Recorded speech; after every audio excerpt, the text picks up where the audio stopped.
योगेश सलगर असे या शिवसैनिकाचे नाव असून त्यांनी शिवसेना गटाकडून प्रभाग क्रमांक 15साठी इच्छुक उमेदवारीचा अर्ज भरल्याचे सांगितले। माझी मुलाखत झाली आहे, मात्र जर शिवसेनेने किंवा महाविकास आघाडीने माझी दखल घेतली नाही तर मी गप्प बसणार नाही असा इशारा त्यांनी बैठकीत दिला। मी 20 वर्षांपासून शिवसेनेचे काम करतो। हे कार्यकर्त्यांची निवडणूक आहे। बाहेरून आलेल्यांना संधी दिली तर परिणाम भोगावे लागतील असे स्पष्ट शब्दात सांगत त्यांनी काँग्रेसवरही टीका केली। 15ची जागा मी शिवसेनेला मागितलेला आहे। मी एक निष्ठावंत शिवसैनिक आहे। 20 वर्ष झालं पक्षाचं काम करतो। वर्षानुवर्ष आम्ही पक्षाचं काम करायचं आणि नगरसेवक इलेक्शन आले की तुम्ही जर काँग्रेसला जागा सोडत असेल तर ते मी कदापि आम्ही सहन करणार नाही। ही माझी भूमिका नाही, ही पक्षाची भूमिका राहील। अपक्ष पॅनल उतरू नये, काँग्रेसला पूर्ण चितपट करून उद्ध्वस्त करून टाकू पूर्ण काँग्रेस प्रभाग 15 मध्ये। आम्ही वर्षानुवर्ष 20 वर्ष झाले आम्ही काम करतो। आम्ही काय आमदारकी लढवायची का खासदारकी लढवायची तुम्हीच सांगा।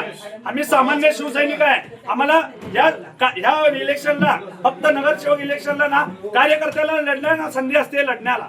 मी तुम्ही आमदार खासदार तुमचं नाव सांगा। मी निष्ठावंत शिवसैनिक योगेश दशरथ अप्पा सलगर प्रभाग 15 मधून इच्छुक म्हणून मी अर्ज भरलेला आहे। माझी मुलाखत झाली आहे, सगळे झाले।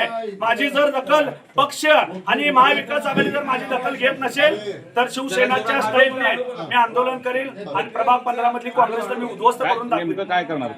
नेमकं काय करणार? काँग्रेसच्या विरोधात महाविकास आघाडीच्या विरोधात मी प्रचार करणार। शिवसेना जिंदाबाद। शिवसेना जिंदाबाद नाही, यांना दाखवून देईल मी काय आहे ते। कारण मी 20 वर्ष झालं काम करतो।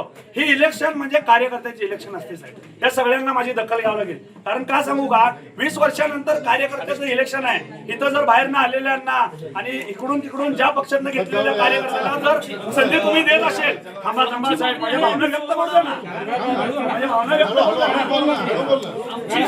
शिवसेना निष्ठावंताला न्याय मिळाला पाहिजे। एक जागा 15 मध्ये शिवसेनेला सुटली पाहिजे।